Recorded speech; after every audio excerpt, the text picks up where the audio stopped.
Hello,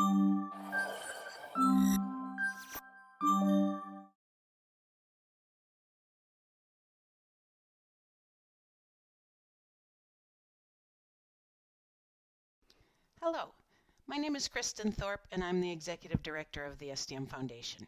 Today I want to share with you our 2023 annual report. Each year at this time we summarize the year just passed and we start to set our goals for the year coming up. We present this report to the SDM Foundation Board of Directors at their January meeting, and then we share it with you, our audience. I know I've said it before, but each year really is the best year yet. A little background for those of you who are new to SDM. SDM opened our doors in July 2016 at 465 Main Street in Melrose. We moved to our new shop at 406 Main Street, Melrose in February 2021. We love our new shop. It's bright, it's got lots of room, we can have lots of different things going on.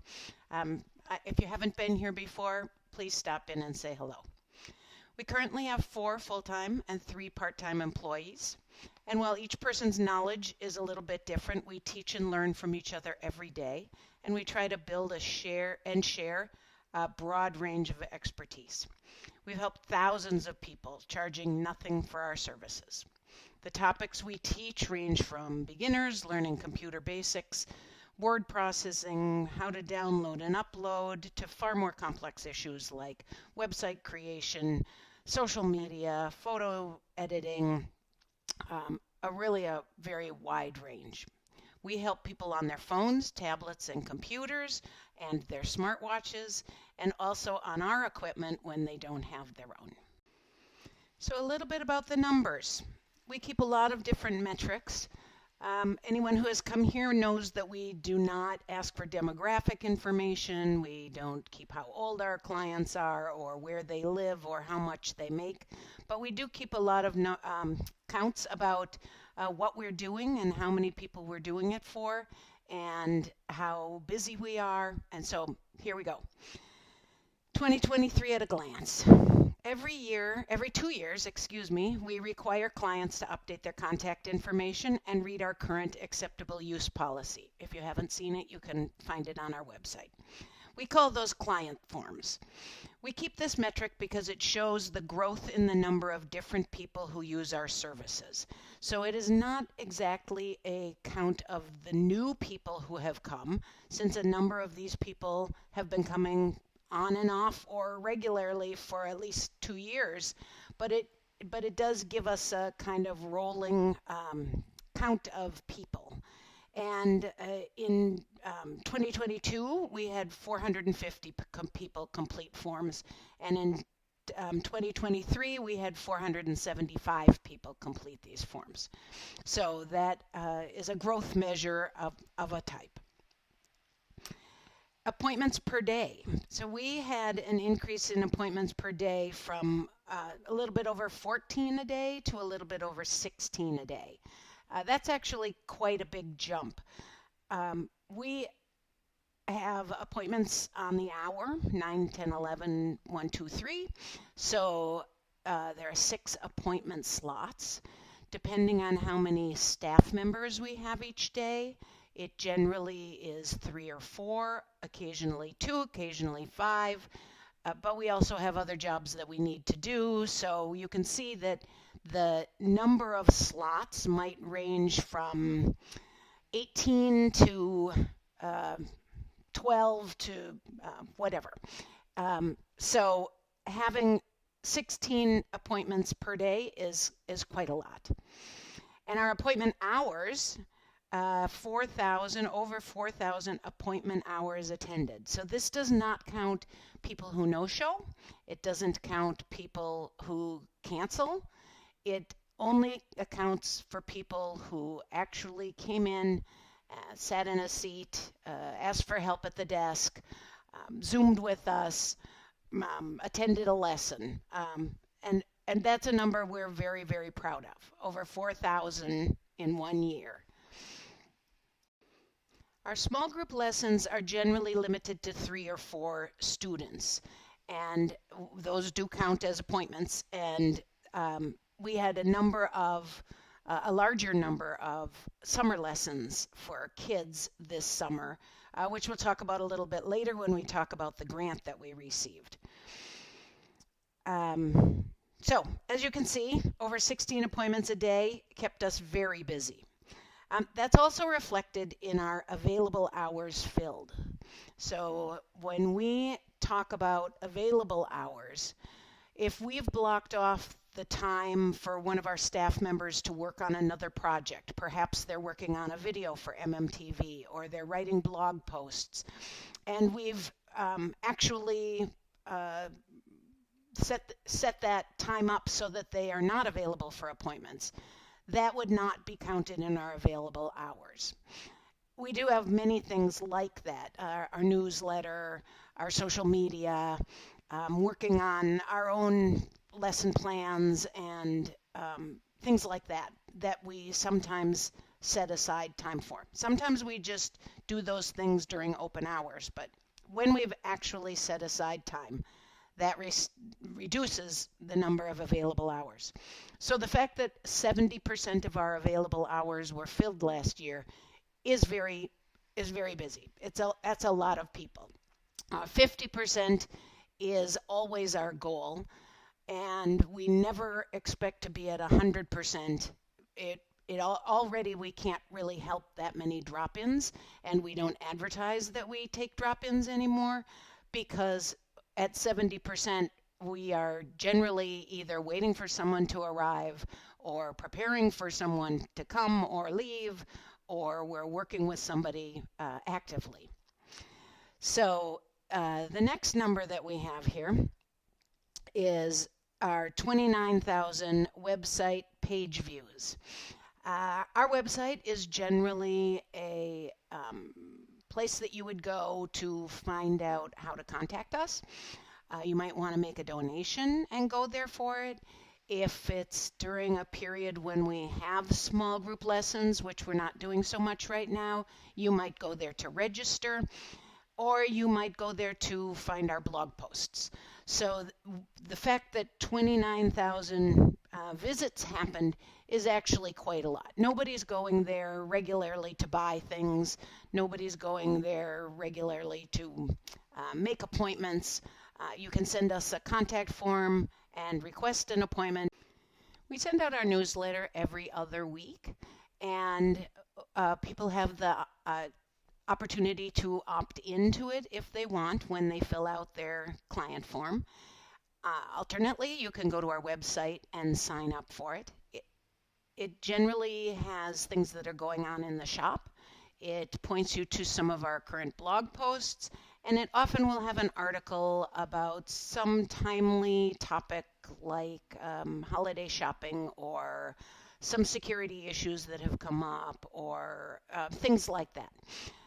We had 175 new subscribers this year. Our newsletter audience continues to grow, and we get some really great feedback from that. We're very proud of that as well. In terms of our social media, we have a Facebook page. We have a small business Facebook group, and we have an Instagram account. Our Facebook followers increased by 88 this year to 781. People do mention us in some of the local community pages when people ask where they might get certain kinds of help. We're very proud of that, and we try to be somewhat active in that realm, and we do post nearly every day. The Facebook group is for small business people, and there are 71 people in that group, and we are growing the active participants in that group. That went up 21 this year. And Instagram is really the first year that we've been active on Instagram. We've got some very engaging content there, and our Instagram followers went up 74 to 190, which is a big jump because that really reflects the fact that we had not been on that platform in the past in any active way.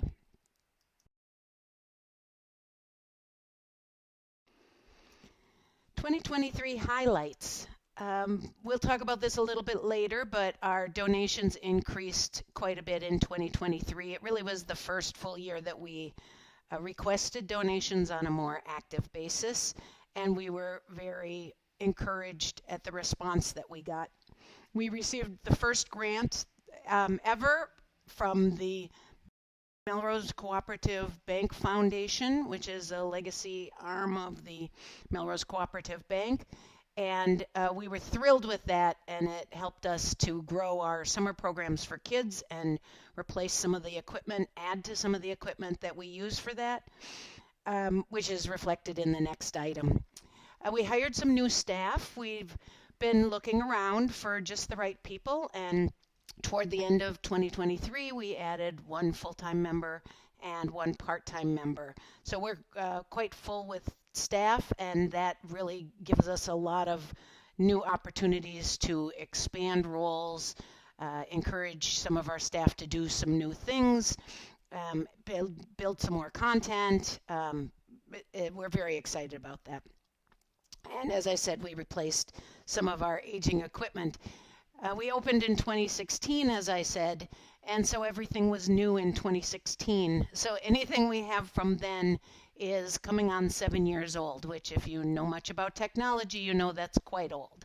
Many pieces we've replaced along the way as we went, but when you purchase everything at the same time, it really is actually a pretty big job to try to spread out the replacement schedule so that you're not always buying all your equipment at the same time. So we were able to move forward on that a bit. We have many new ideas for 2024. We have, over the 7 years, tried many different models for providing small group lessons. We definitely find that the groups have to be quite small. We've always kept it at 3 or 4. Even with 3 or 4, it's sometimes difficult because everybody comes in with a different level of knowledge. They come in with different needs for what they're learning. So if we have a lesson on email, some people may not even have an email address. Other people use email regularly and really are more concerned about how to better manage it and file it and some more sophisticated things. So we're working very hard at finding a way to hold lessons that are meaningful and that that the people who we serve want to attend. So with that, we are talking about doing more online content, more videos that we either use in our shop or that are available on YouTube that people can access separately.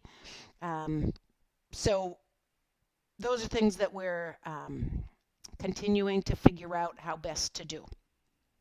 We're expanding our small business support. We help a lot of people, a lot of small businesses and nonprofits build their websites or learn what kinds of accounting software is available or how to do their social media. Those are a large and growing part of our clientele, and we're learning also there how to support that group better, what other kinds of topics are of interest to them, and how best to reach them, and whether that's small group lessons, whether it's the Facebook group, whether it's video content. We're working on that as well. And we're going to pursue more grant offerings in 2024. And so hopefully we'll be successful and let you know how that turns out. Stories from 2023. It is impossible for us to describe the breadth of topics that we help people with. We talk about having an elevator speech, and every time I explain what SDM does, my examples of who comes here are different, and each time it feels like an inadequate list of the kinds of things that people come for. So in our annual report this year, we just wanted to highlight a few examples to give an idea. So building websites. This is we actually did in a recent week have 10 different people come and work on some aspect of building or managing their own website. We do not design websites. We're not going to tell you how your website should look, but if you have one and you want to learn how to manage it yourself, or if you're at the beginning and creating one, we absolutely can help you learn how to do that, what your options are, how to manage the software, how to make sure your website is safe, all of those aspects. And so as you can imagine, those people often come many times over a long period of time. So we might have a 50-minute appointment and get started on a website, and then that person will go back to their home or office and work on it and come back in a few days or in a week or in a couple of weeks and have some questions and some new ideas, and then we'll work through those, and on it goes. So again, that's a big and clearly growing need, and one of the services that we provide. Filling out resumes. How do I upload it? How do I download applications? How do I find jobs I'm interested on the job websites? Those are constant questions.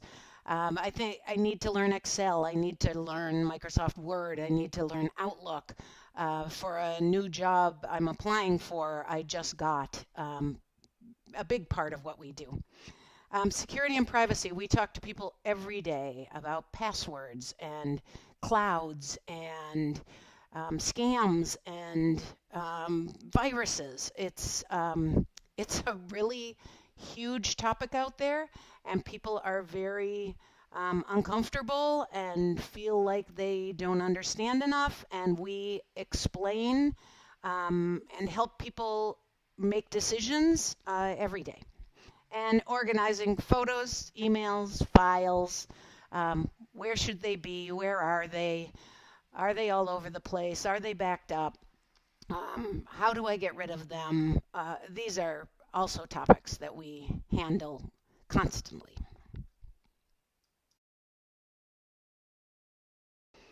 The breadth of organizations who refer their own clients to us is growing in really astronomical and unexpected ways. We get calls every week from organizations that we haven't even heard of. Many of them are in Boston. Some of them are outside of Boston. We've actually heard from people from other states, but they come to understand that we're pretty small and pretty local.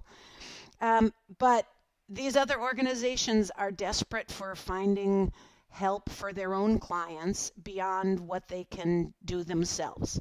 So the local libraries send people all the time. The local senior centers send people all the time. That's really something that we always expected and encouraged, and we have great relationships with those people. It's the other organizations like the Elder Healthcare Disparities Coalition, which I personally had not heard of, and we've now agreed to do a lesson on Zoom during a intergenerational series they're holding on internet security and safety. MassHire, every office of MassHire sends people to us every week. You would think that might be overwhelming, but in fact, the people are they're not always very consistent about coming, but the fact that these organizations are giving people these resources, which they then can use if they want, is the important part. The Immigrant Learning Center and the Immigrant Refugee Center at Boston Medical Center are two examples. We have a large and growing population of non-native English speakers. We don't hold any lessons in other languages than English, but we are pretty good at being able to teach people who have a basic knowledge of English and need to extend that and learn how to talk about and how to use technology. We don't teach English, And if they have no English, we really are unable to help them. But for people with even basic English, we're pretty successful at that. And then the Elder Services at the City of Lynn received a grant recently and asked if we could help them figure out the appropriate ways to spend that, to decide which part should go to equipment and what kind of equipment they should buy, and what kind of personnel they might need for training and things like that. And we told them we were very happy to help them whenever they're ready to start making those decisions. And that brings us to our donations page. So for over 7 years, we've used our initial funding from Stuart McIntosh to provide free services to accomplish our mission. And we've done this while also creating a great space that people can enjoy and use beyond our core appointments. And we've done this with knowledgeable, paid staff. All of these reflect the core values of the SDM Foundation Board of Directors. We're very careful with our expenses, and we will continue with that model in the future. So to keep up with growing costs and uncertain financial returns, we decided in 2023 that our long-term vitality would be better ensured if we began to encourage donations and reach for grant funding in a way that still reflects our values. So in 2023, we received over $9,000 in donations, which we are very grateful for. We make it clear to our clients that a donation is not required to receive our services, and in fact, most of our clients do not donate money. But we have found that the people who are in a position to provide a donation are equally grateful to us for allowing them to give back. That is truly the biggest gift. We also applied for and received our first grant in 2023.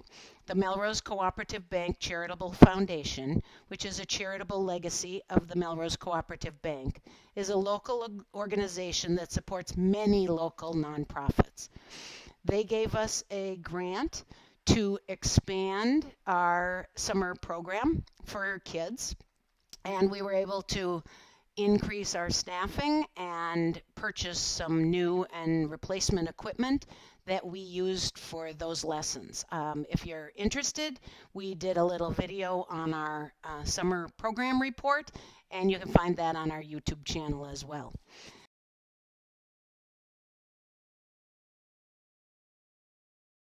Here's a little bit more from our summer lessons, which included 3D printing, robotics, digital art, and video editing, all of which were very well received.